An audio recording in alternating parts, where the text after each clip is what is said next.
A very special thank you to our Rock Antenne listeners. Today I get to live out a little fangirl moment because I'm here with the Offspring, with Dexter and Noodles. And so, yeah, it's nice to have you here. You have a new album in your pipeline and you're also going on tour soon, so through the USA, Australia, and South Africa. So how are things going at the moment? Going great. Yeah. We're gearing up to release a new record called Supercharged. Comes out October 11th.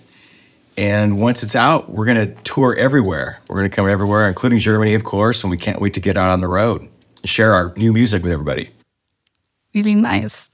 So I'm happy that you also come to Germany, of course. So, yeah, you already told us that the new album is called Supercharged. What is the meaning behind the name? Do we have any or inspiration for that? Well, I think we wanted something that expressed how energetic we feel about the band and this particular batch of songs and just kind of where we are as a band right now in the world. And we just feel very charged to go out and kick some ass.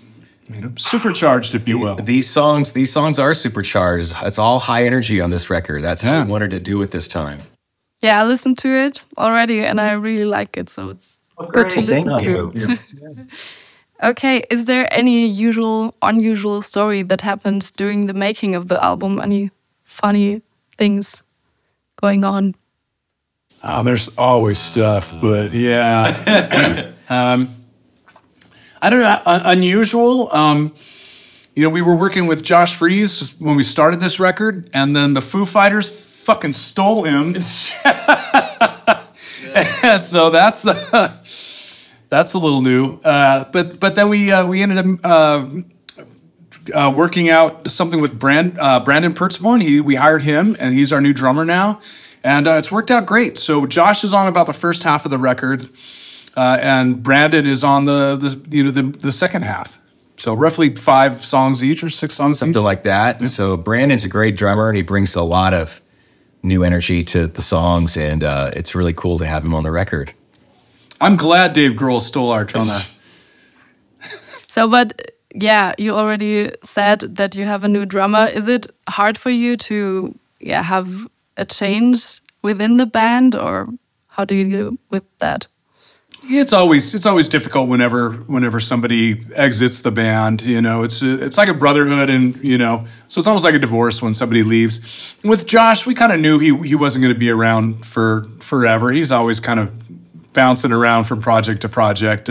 He's such an in-demand drummer. It was, he's still a good friend of ours. We love him to death, and great drummer. But now we're working with Brandon, and I think it's we're better than ever.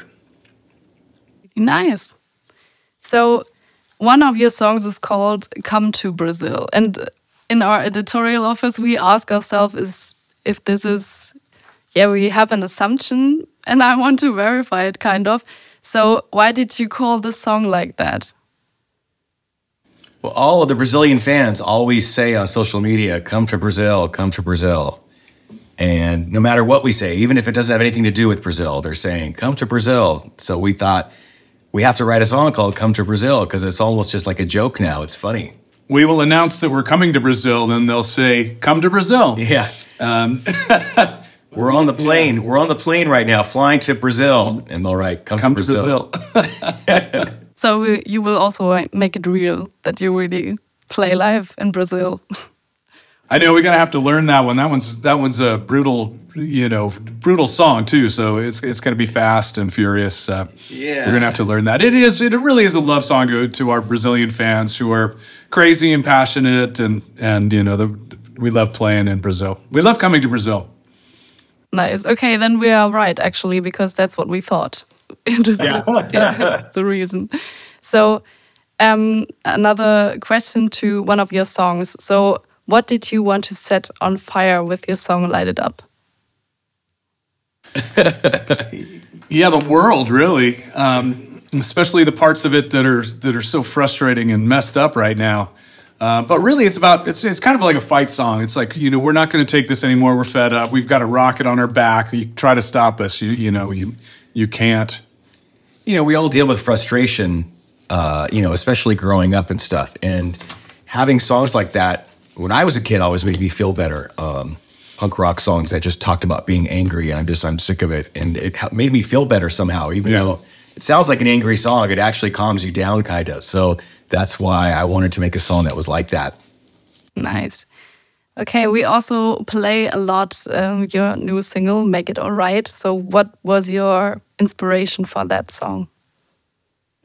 Yes, Make It Alright. Well, you know, we've never done a song like that. It's sort of, it's almost like a summer song. It feels good. Something, you know, the idea of having someone tell you that things are going to be okay. Sometimes everyone just kind of needs that. And I thought that would be an interesting sentiment to put in a song. But it's not like they're going to hug you and bat your head. They're going to be like, come on, suck it up. Punch you in the shoulder. That sort of thing. Yeah. So it's that kind of Make It All Right. Somebody who's rough around the edges, but still makes your life better. Yeah, but it's a really nice song, I would say. So one of my favorites, I would say. Great. Is there a song on the album that personally means the most to one of you?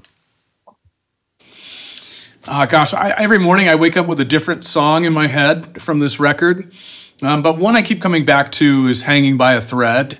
I think it's you know, a guy going through life kind of struggling as I see it, but it's also just got a lot of energy. You know, I think it's also kind of a fight song. You know, even though things get tough, you know, I'm still going to get through this, but dang it, it's rough right now.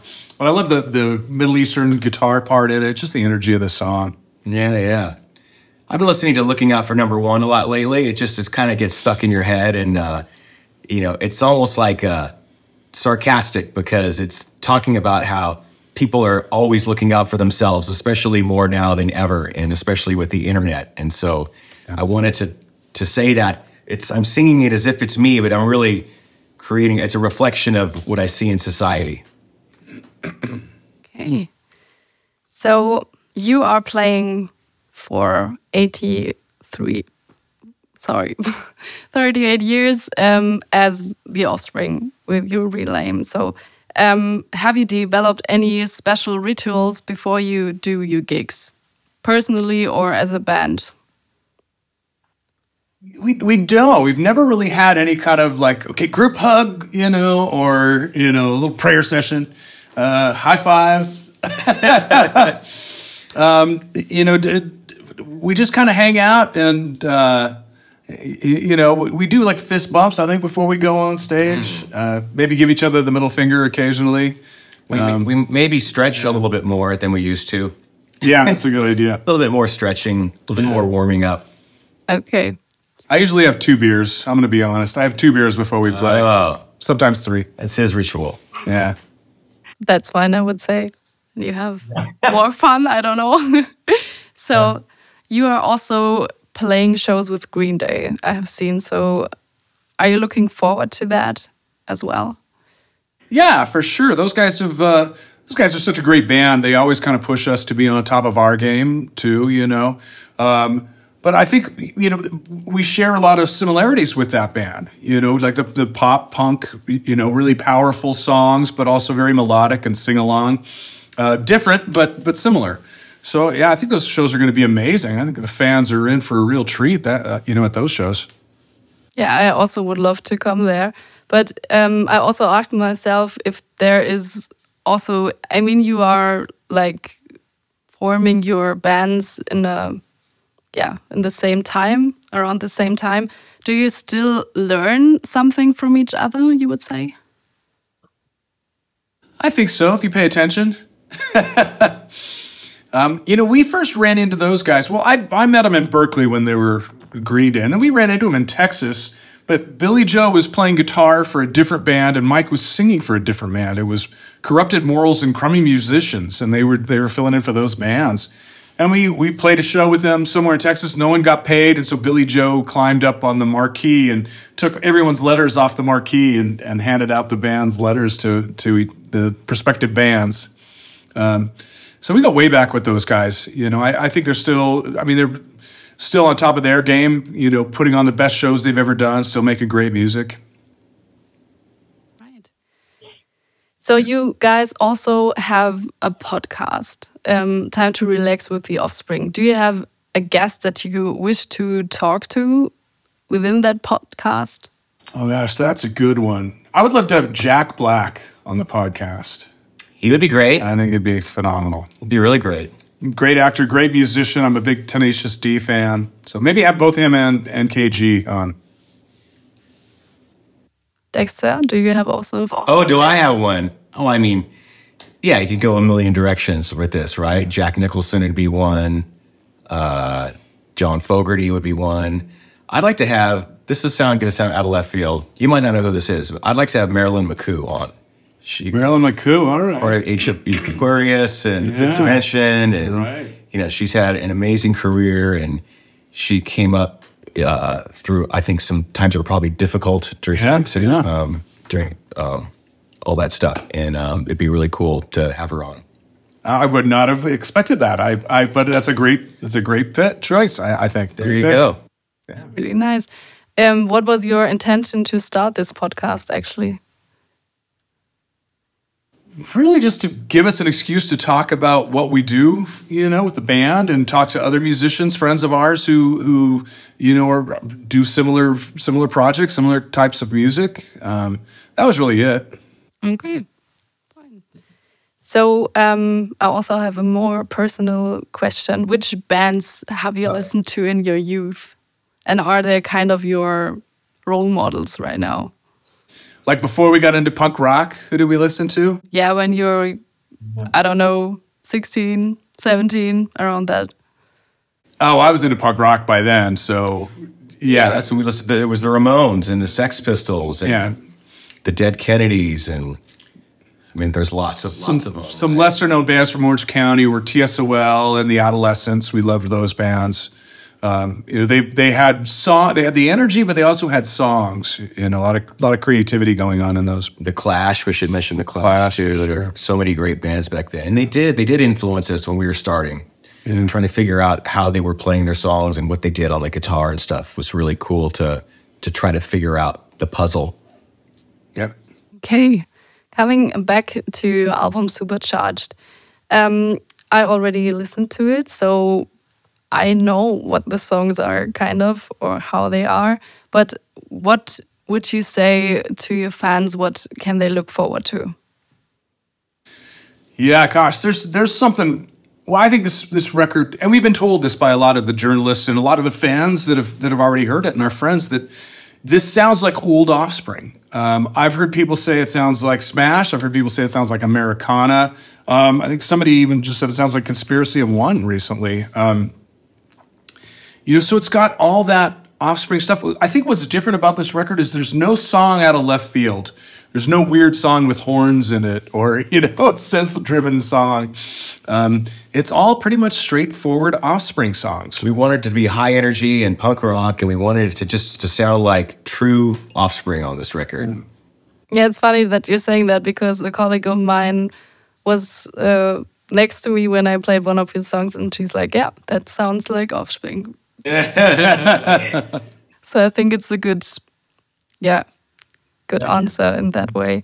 So, you also played on festivals this year. Do you have any favorite drinking game, or do you play drinking games? We drink a lot. It's not a game. We take it serious. We take our drinking seriously. Like all the games. We used to play, you know, a bunch of games, kind of like, you know, beer pong or whatever. You know, different games like that. There was a game called Quarters. We used to always hang out when we were younger. Now we just kind of drink and do shots, drink beer, do shots. Nice. Yeah, that's also... It's fun. Just basic. That's fine. We got to do the Metal Hammer Awards the other night. It was great because we got to drink while we were doing it. Like, we were kind of laughing about how we're drinking at work right now. Yeah. Isn't this great? But we do that every night on tour. Yes. Nice. But how were the awards? Did you enjoy them? Because also colleagues have been there. Yeah, it was fun. You know, we're not public speakers so much, so getting up and like presenting an award was kind of, you know, different, getting up and speaking and talking in front of an audience. But we also do that at our show, so it wasn't that difficult. It's a little more, I guess, nerve-wracking for a different reason than going out and playing our music. Going out and playing music, that's, I still get nervous before every show, but that's what I do. I love doing that. Yeah. I would see. I would also be. And I'm nervous right now as well. So. Okay. You're doing great. Yeah, you got this. Yeah, but you are kind of the biggest band I've done so far, so that's the reason why. And So, do I have another question? I actually had one, and I just forget it. Yeah. Have you planned anything for your release? Do you do something like also a special ritual, or do you celebrate your release in October as a band? We're talking about maybe doing a small show somewhere or a listening party. We don't have any definite plans yet. Yeah. All that's kind of in the works. I think it's just we're kind of slapdashing it together at the last minute because we're almost a month away. So anything we do, but we want to do something intimate but fun. Have some fans there, our friends and family as well. It's always fun to do something for the fans. Yeah. When a release comes out and stuff. And we've done some stuff before, had some signings and stuff, and it's just always tricky finding the right thing because you want to hang out with your fans, but you also have to realize that they're anxious to hear the record, but they don't know it yet. So they're kind of just listening. It's not like the same kind of party you might have at a live show. Okay. So thank you very much for your time. I hope you have a successful album release, but I guess it will be. Thank you so much. Yeah, thanks for talking with us. And you did great. Thank you for all the thoughtful questions. Yeah, it was good.